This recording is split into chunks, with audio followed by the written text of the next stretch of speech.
Seperti mana kita maklumi bahawa strategi kita adalah untuk bergantung dan menumpu perhatian, membela dan menjaga kepentingan pekerja tempatan.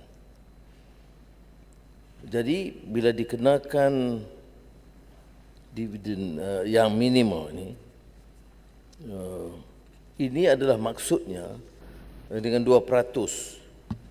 Itu adalah untuk menekankan satu caruman yang dengan sendirinya memberi peluang kepada kerajaan keseluruhannya mendaftar jumlah pekerja asing. Keduanya menggunakan sistem institusi kewangan termasuk KWSP dan sistem perbankan.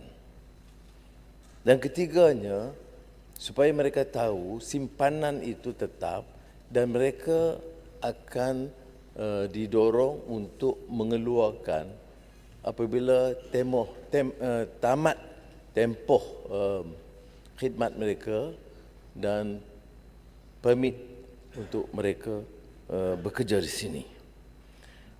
Jadi kita KWSP dan Kementerian Kewangan mengadakan libat urus dengan semua syarikat-syarikat besar dan juga PMKS. Kita juga terikat dengan PUN antarabangsa artikel 68 Convention 122 ILO International Labour Organization.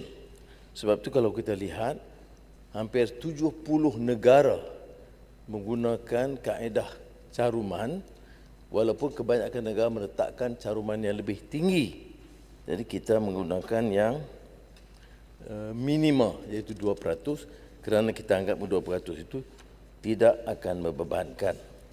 Dan ini tidak juga mengurangkan perhatian KWSP kepada rakyat tempatan.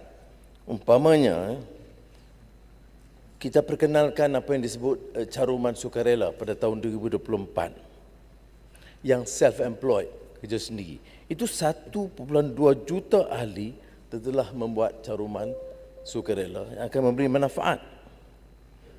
Kemudian kita ada Aisaraan, Aisuri yang untuk menjaga kepentingan sektor informal termasuk terutamanya isteri-isteri sebagai yang menjadi suri rumah tangga.